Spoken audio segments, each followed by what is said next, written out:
Well then, here we are, with the last batch of capes related to the Empire 88, or at least the ones I believe to be pertinent.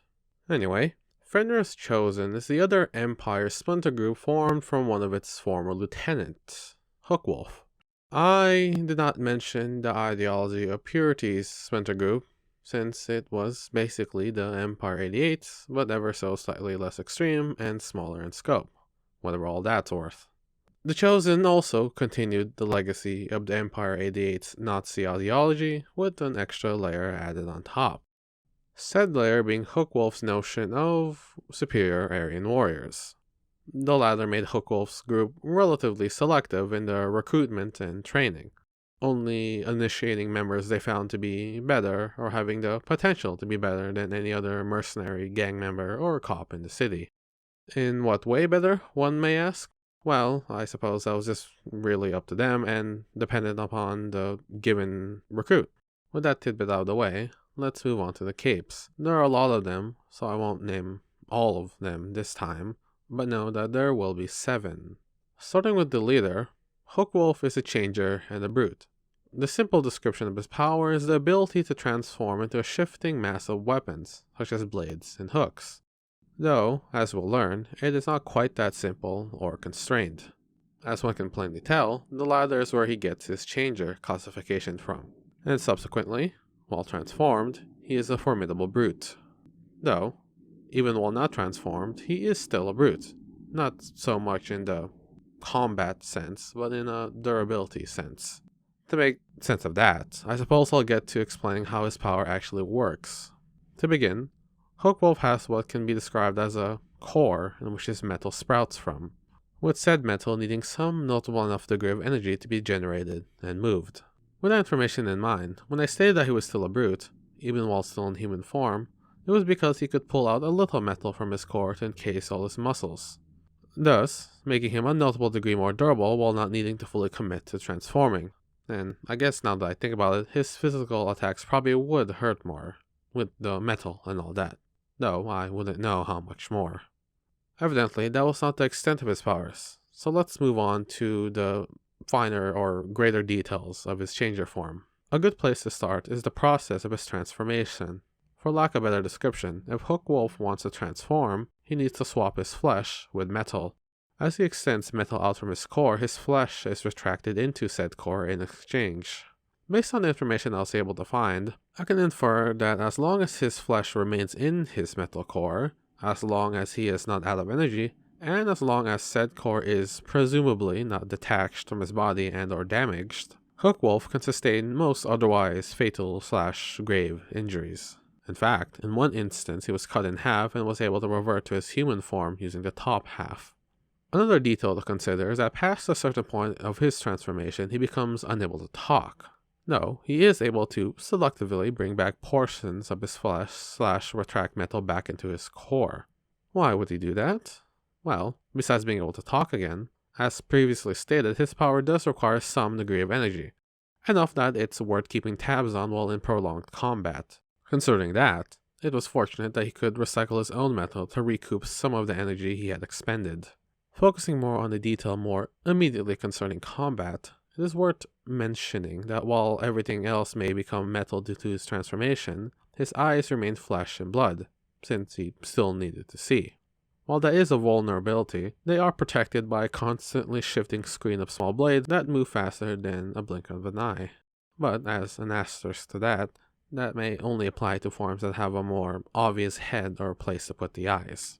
On that note, I should mention that Hookwolf does not have a changer form that is constrained to a single set configuration. While he certainly does have a strong preference towards a wolf team, leading him to typically choose to restrict himself to wolf-like forms while transformed, he does have more options, should he choose to take them. On one occasion, he transformed into a serpent with a wolf head, and, in addition to that, he has also just been a blob of whirling blades. While probably not the most accurate mental image, I can't help but imagine Hookwolf as some amalgamation of the phalanx from Demon's Souls, Volumen Hydrogerum from Fate Zero, and Mechagodzilla from that one Godzilla vs. Mechagodzilla poster.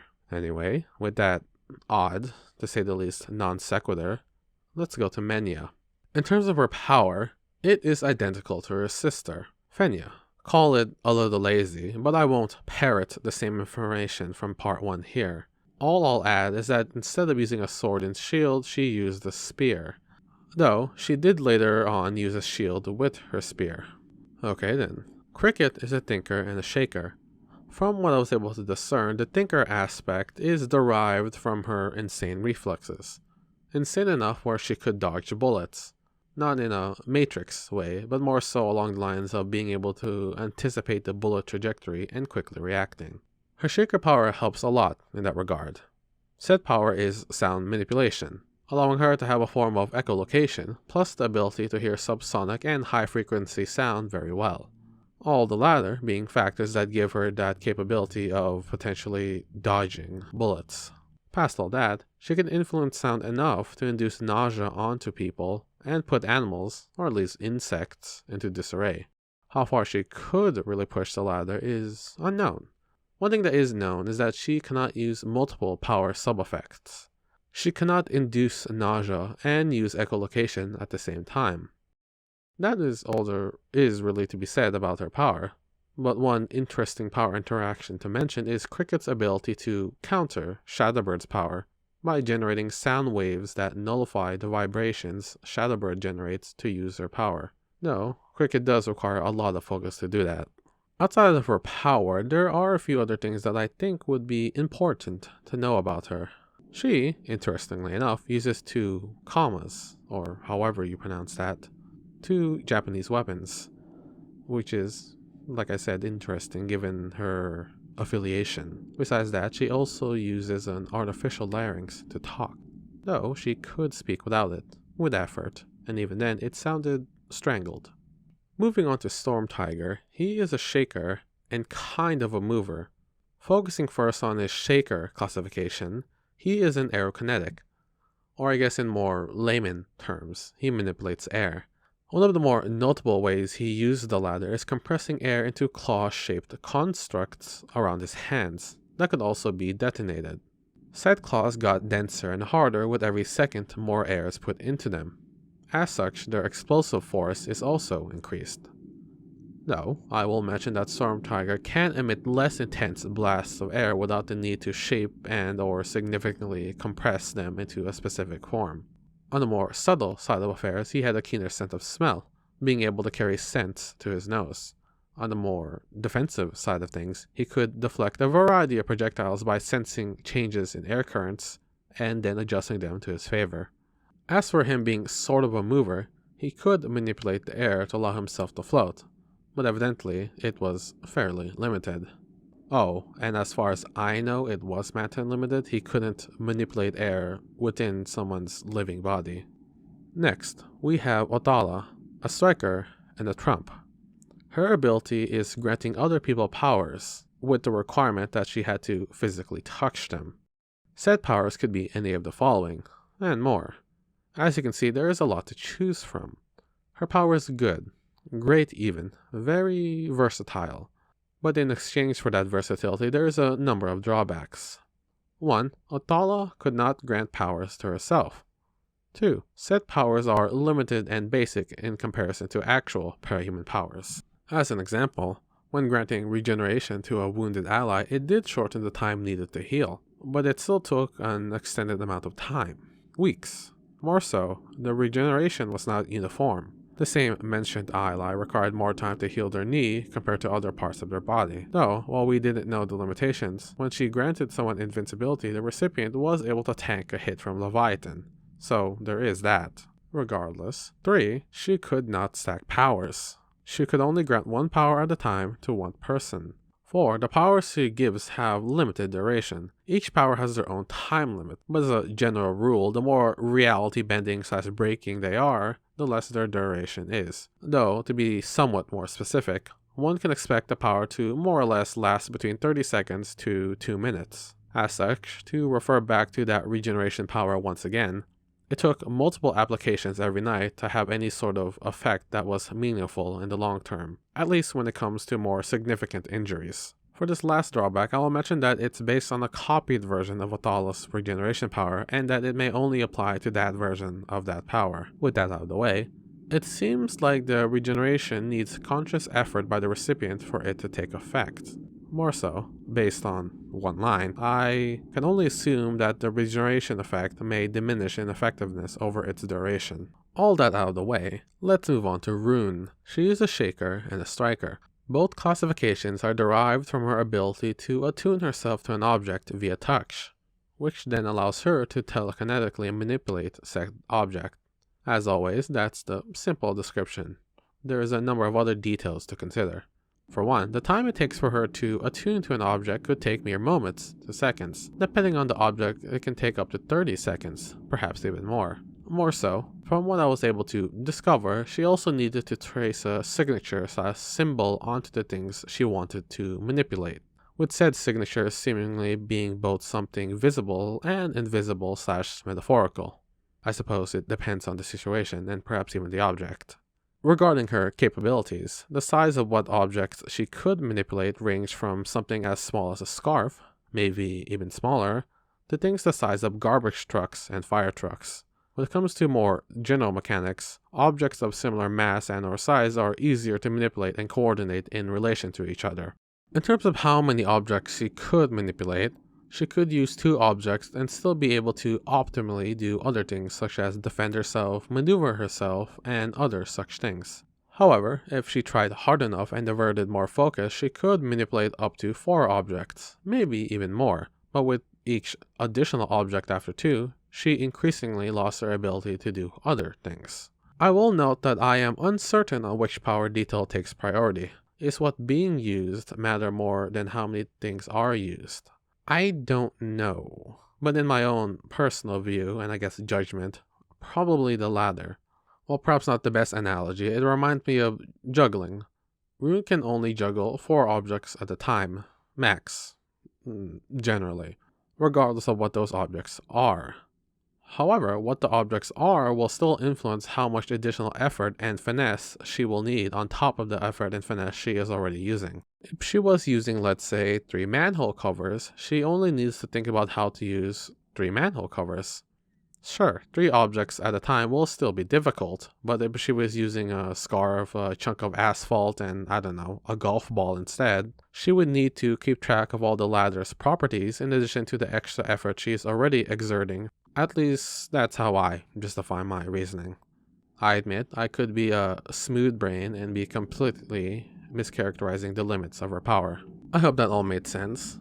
But regardless, another important detail is that Rune's power is mountain limited. She can't manipulate living things, though she can carry living things on the objects she is levitating. She regularly rides on the things she is manipulating, along with having her allies ride on them too.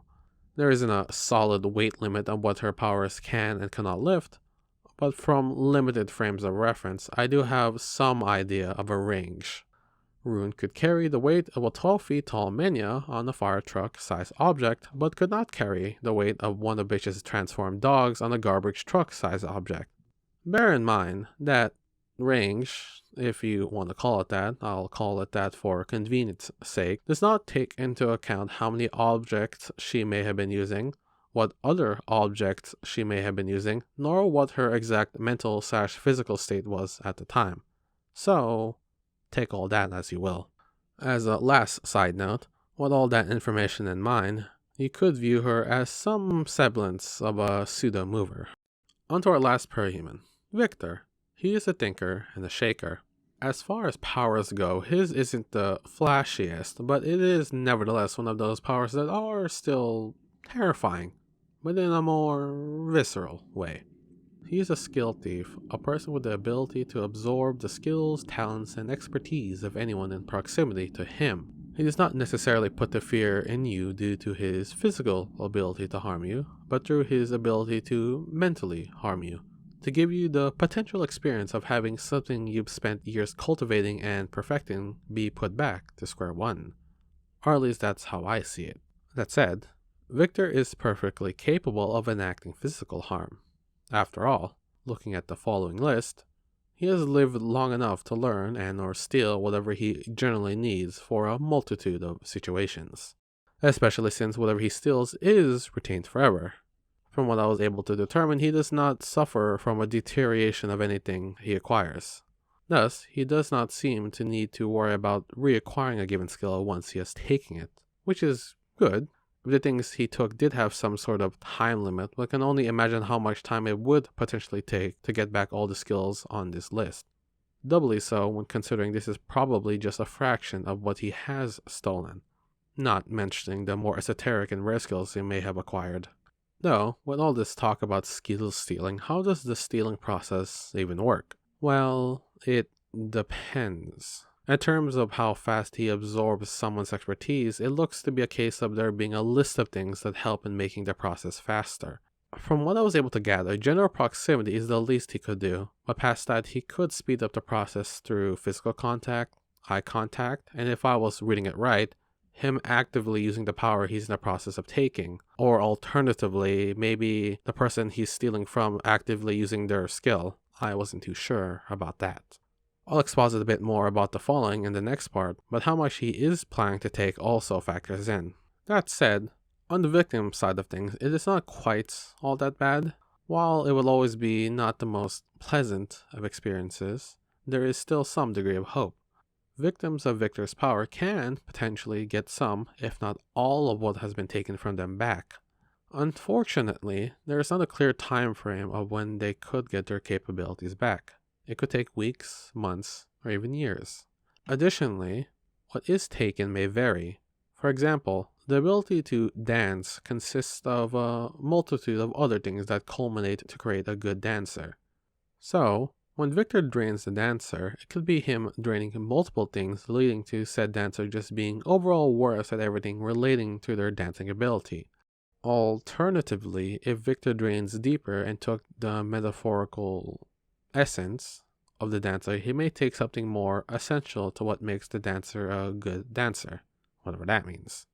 The latter leading the dancer to lose the dancing ability they had forever, or at least lose the chance of seeing their ability come back at a reasonable time. Since, while still on the topic, there are times when the rate someone's skill is regenerating may take longer than just relearning the skill from scratch. As an aside, I don't exactly know what that something essential I said earlier means. Maybe Victor takes a person's natural talent somehow and makes the victim never be able to be quite the same level they once were. Or maybe Victor takes some sort of spark that someone had towards a given thing, making them lose the passion in a fashion towards a given thing that they once had a passion for. Bottom line, if Victor goes for a deeper steal on someone, it leaves a notable wound that can never heal properly. The last thing I'll mention with Victor is that he is somewhat resistant to master influences, in part due to him knowing some PRT anti-master tactics, and perhaps due to his natural disposition. Well then, that's the last of the Empire 88 capes that I found to be relevant. I know that there are a few other ones that I could have talked about, but in the grand scheme of things, those others don't really, I guess, matter per se when people think about the Empire 88. I could be wrong, but that's just how I see it. Anyway, whenever I get back to it and or when I feel satisfied with my productivity in other aspects of my life, I'll probably, more than likely do videos about the heroes. Maybe, probably, I'm not sure. I'm also not sure if I'll do a video about New Wave first, or the Brockton Bay Protectorate / Wards first. Or, who knows, maybe I'll just do something about the Triumvirate, whatever. We'll see. Anyway, feel free to call me out on information, and I'll see what I can do or want to do. Whatever.